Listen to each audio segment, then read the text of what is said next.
welcome to our Fireside Chat, the latest in our series of chats where we love to connect with our service partners. And today we are joined by the lovely Anya Ettinger, who is an accomplished realtor with one of our preferred brokerages, Bosley Real Estate. So welcome, Anya. We're so happy to have you. Thank you. Why don't you introduce yourself a bit? I'm Anya. I'm a realtor. I work mostly in Toronto. I work a lot with first-time home buyers or people who are, selling for the first time, maybe selling their first condo and then buying a house. So a lot of people that are kind of on the, maybe younger side or less experienced in the real estate market, haven't been investing for 30, 40 years. And I guess the interesting thing about me is that most of my business comes from social media, primarily TikTok, and that brings in a lot of that demographic of people who are really kind of eager to learn about real estate and eager to learn, what are my options, what are the things I need to know, and to get into the market and find creative ways of getting into the market. So I'm pretty fortunate that I get to work with a lot of people that have already decided they think they'd mesh well with my personality, so we usually have a good time. That segues so perfectly into my next question, or my next sort of comment, is that your social media is so great. It's really pared down. There's sort of like a no BS vibe to it. You do such a great job of reviewing specifically the Toronto rental market. I love those That's posts. Definitely been a recent trend. It's like very depressing, but really, such an eye opener at the same time. So when you have buyers that are on the fence about whether or not they want to rent or continue renting or jump into home ownership, which is a huge decision, how do you have that conversation with them, or what are some factors that they need to consider, especially now that Arboro is an option for them? I think now with interest rates, a big factor is whether they can qualify, period. Another thing when people are deciding between renting and buying, even though now there are options like Arboro to help with down payments, or whether they want to purchase with family or friends, kind of looking at, okay, what are my costs if I continue renting? What are my costs if I buy? Right now there is a pretty big difference between the two, with buying costing a lot more per month. But a huge consideration is that when you are renting, 100% of your rent is interest. Yeah. So you take your rental payment, say it's $2,500 a month, and if you purchased, it's going to be $3,000. But that $500 is for savings. Yeah. So every month you're essentially putting $500 aside that you can eventually unlock. Yeah. But you're still paying the same amount that you would in rent. You're just actually going to get some of that money back eventually. Almost like a forced savings account. So that's kind of a big consideration. But I also think people are watching how rapidly the market has grown and will continue growing, and are fearing that if they wait too long, then they might get to a point where it's not feasible at all. Yeah. So they do want to get in before things get even worse. Yeah. It also seems on your social media too that you take a lot of pride, and you do such a great job of educating your audience. I know that you did some really great posts about staging and what an impact that can have on a property's marketability and sale price and all of that. So have there been any fun developments or new trends or anything that have come along that have kind of blown your mind, or that have been fun to watch progress? I think the rentals has definitely been a trend now, and it's not a great trend. But I'm seeing and now I'm at the point where people are sending me crazy rentals, right? And they're like, "Can you please talk about this?" So, kind of shining a light on how dire the rental market has become is, I think it's necessary, because they're buying is not an option for everyone, but now renting is also not an option for everyone. And we do still need some degree of housing for people that aren't making over $100,000 a year. And the rental market, the cost of rentals now is really at a point that you need to be making like 70, 80 grand a year to be able to comfortably afford to rent something. Or you're going to live on a bunk bed in a kitchen. Literally, yeah. So that's been a big one. Another one, I found that because the market has kind of slowed down in terms of volume of transactions, people, whether it's buyers, sellers, agents, lawyers, are finding that they have a lot more time to cause trouble. Right. So there's been quite a bit of discussion on my social media about deals that I've done where something happened or something went wrong before closing, whether it be a missing fireplace or a gas stove that doesn't light. Right. Lots of things that have kind of, gone sideways, or deposit amounts missing, funds misallocated, delaying closing. This has been happening more and more frequently, so I think shedding light on that and helping buyers understand what it is that they actually should expect going into closing and where their rights are, whether they can hold off on closing for certain things or not, is really important. Yeah, for sure. And I do feel like as a realtor, to that note, you are butting up against so much misinformation and disinformation, and buyers are coming to you at all stages in their sort of education of home buying. So what would be your way to sort of combat some of that misinformation, or what are some of the most common misconceptions that you encounter in your sort of everyday? There's a lot of confusion around deposits. What's the difference between a deposit and a down payment, and when do the funds, like when am I paying what, and where does it go, who does it go to? So not understanding that the deposit, which is usually 5%, is actually a part of the down payment. A lot of people don't know that, and then they panic thinking, oh my God, now I need to come up with an extra 30 grand or 40 grand that I didn't anticipate. That's a big one. Understanding closing lengths, understanding, what are some common conditions? Do we need to do home inspections on condos, for example? That's a big one.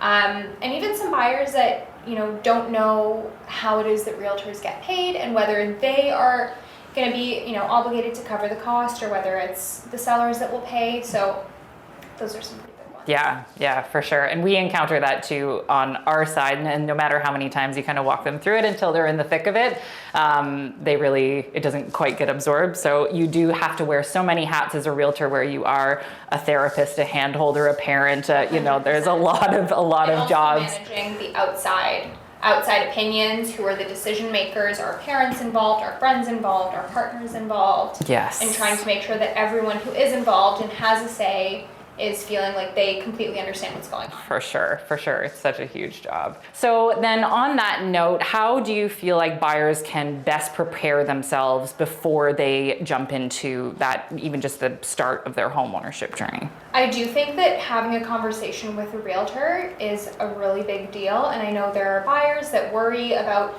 reaching out before they're ready because they don't want to get into a commitment, and they don't feel like they don't want to waste anyone's time. But I do think it's really important. Like, a lot of realtors, we really all offer free consultations, but a lot of realtors are more than happy to have a conversation and just kind of educate you on what you need to expect when you're going into the home buying process. So having that kind of direct, information really helps. But doing online research, social media, there are tons of realtors on social media now that go through similar types of information like I do, and explain the process, really like boil down and kind of like hone in on small details and everything that you need to know.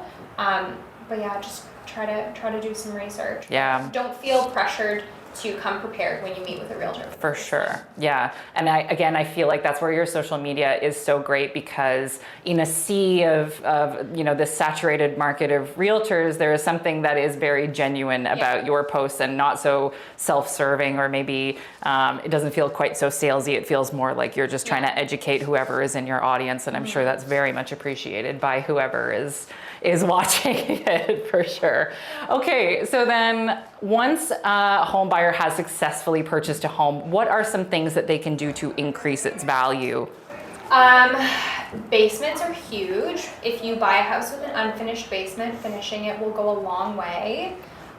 Kitchens, bathrooms are kind of where things, really make sense. Like cosmetic changes, changing cabinets, changing flooring is not as big of a deal unless there's like a big issue with it, because then that gives a buyer, when they inevitably sell their home, they can customize. But people don't want to always undertake a big reno, like redoing a kitchen or redoing a basement. And basement renos are not cheap. No. And honestly, a coat of paint goes a really long way if it is just before selling. Yeah. Okay. Yeah. Awesome. All right. So then, any final thoughts, Anya, or any final thoughts or words of encouragement for folks who are sitting on the sidelines and feeling discouraged about the state of the market right now and not knowing when it might be their time? Any sort of parting thoughts on that?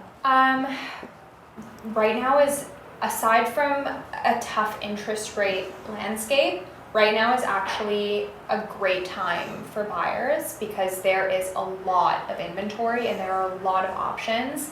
And, you know, in the last 3 years, there have been very few opportunities for buyers to actually shop, pick and choose, go visit places 3 times before making a decision, and just being able to actually hold some control and power in their own hands. The condo market especially, there is just an obscene amount of inventory, and it's really opening, you know, a lot of doors for buyers who have been having a hard time and don't want to compete with others and want to be able to actually negotiate the price and maybe have a longer closing or a condition. Yeah. That's so true. And it is discouraging, and I mean, the thing is, we can sit and we can wait for a crash and a correction, and we saw a huge correction from the peak, and it may still drop, we don't know, but it's so unlikely that prices will ever drop to what we would presume to be an affordable level. Yeah. Like someone who's making, you know, the average annual income in the city or in the country will be able to comfortably afford a home. And it's a sad reality, but unfortunately waiting for that day might, you know, it's really not likely. Yeah. So trying to figure out the best way, whether it's using a source like Arboro or taking advantage of maybe family or co-investing with friends, and just figuring out any way to get yourself in will really help you in the long run. Yeah, for sure. Okay, one final question now that I've thought of it. Any like super crazy listings that you've seen lately, or even like rental listings that I know, you know, obviously the one with the bunk bed in the kitchen, but any other wild ones that have been sent your way? Yeah, there was a listing in a condo building at like Church and Church and Carlton, that was listed by, so the realtor is the owner, and this was like a 600 square foot, 1 bed plus den or 2 bed with no parking, small, and they listed it for like 1.2 million. And I know this building, and that's we're not in like the nicest building in Yorkville. Like there is no way that price makes any sense. Right. And it's so odd because the agent is also the owner, and so they somehow were like, yeah, let me put my place on the market at a price that it's never gonna sell for. Right. For what? Yeah. That was a really silly one. There's one I posted about, I think yesterday, on Bay, where the opening photo has like this like woman photoshopped into the lobby, and she's like, it's the weirdest, like she's got sunglasses on, and then I think the second photo is someone who's like photoshopped on a chair, but she doesn't even look like she's sitting on the chair. Like just the weird, most bizarre. Like how is this selling anything? No, it's not. Yeah, there's some silly ones. And I think now that things are slower, sellers and also some agents are more weary about investing money into listings. Sure. So we're seeing a lot of like iPhone photos and like really not great photos. Love that. And, like, yeah. Now we have the brokerage watermarked on photos on MLS. So I've seen people who have like a photo of a photo on a computer screen with the double watermark. Oh, good. Yeah. Oh, good. We're really thriving. Whew, yikes. Okay. Well, that's it for us. Anya, thank you so much for being here today. Thank you guys for having we're me. really lucky to have you as one of our partners. And thanks again for coming. Thanks for having me. This was fun. Bye.